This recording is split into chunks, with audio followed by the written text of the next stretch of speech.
हरी हरी। क्या हमने कभी सोचा है कि हम गाय को घर में रखते हैं पर कुत्ते को घर के बाहर ही रखते हैं। हम ब्राह्मण को आदर देते हैं पर चंडाल को सामाजिक रूप से दूर रखते हैं। क्या यह भेदभाव है या इसके पीछे कोई गहरा शास्त्रीय भाव है? शास्त्र हमें सिखाता है कि हर वस्तु और हर जीव का स्वाभाविक स्थान होता है। जैसे गाय, जो सात्विकता की मूर्ति है, जिसमें 33 कोटि देवताओं का वास होता है, जो समाज को दूध, गोबर, गोमूत्र से लाभ देती है, वह घर में रहती है, पूजनीय मानी जाती है।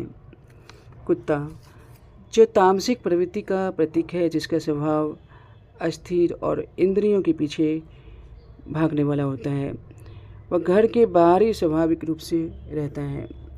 ब्राह्मण, जिसने अपने जीवन को संयम, वेद, तप और ज्ञान के लिए समर्पित किया है, उन्हें सम्मान दिया जाता है क्योंकि वह समाज को धर्म और ज्ञान का मार्गदर्शन देता है। चंडाल, जो मांस, मदिरा, अपवित्र कर्मों में लिप्त होता है, उसे शुद्धता की दृष्टि से दूरी पर रखा जाता है। यह घृणा नहीं बल्कि सामाजिक व्यवस्था है। भगवान श्री कृष्ण कहते हैं, विद्या विनय संपन्ने ब्राह्मणे गवी हस्तिनी सुनिचेव शिवपाके च पंडिता समदर्शिना। ज्ञानवान व्यक्ति ब्राह्मण हो, गाय हो, हाथी हो, कुत्ता हो या चंडाल, सभी में एक ही आत्मा को देखता है। जब दृष्टि आत्मा को देखती है तो कोई फिर छोटा बड़ा नहीं रहता।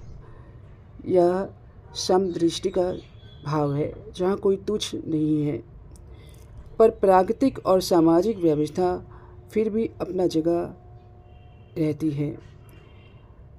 हम कुत्ते को मंदिर के गर्भगृह में नहीं ले जाते, लेकिन उसके भूखे होने पर उसे रोटी जरूर देते हैं।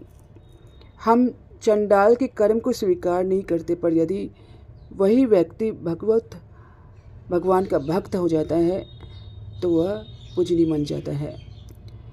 हम समाज में शुद्धता और मर्यादा रखें, लेकिन हृदय में भेदभाव नहीं, करुणा और समदृष्टि रखें।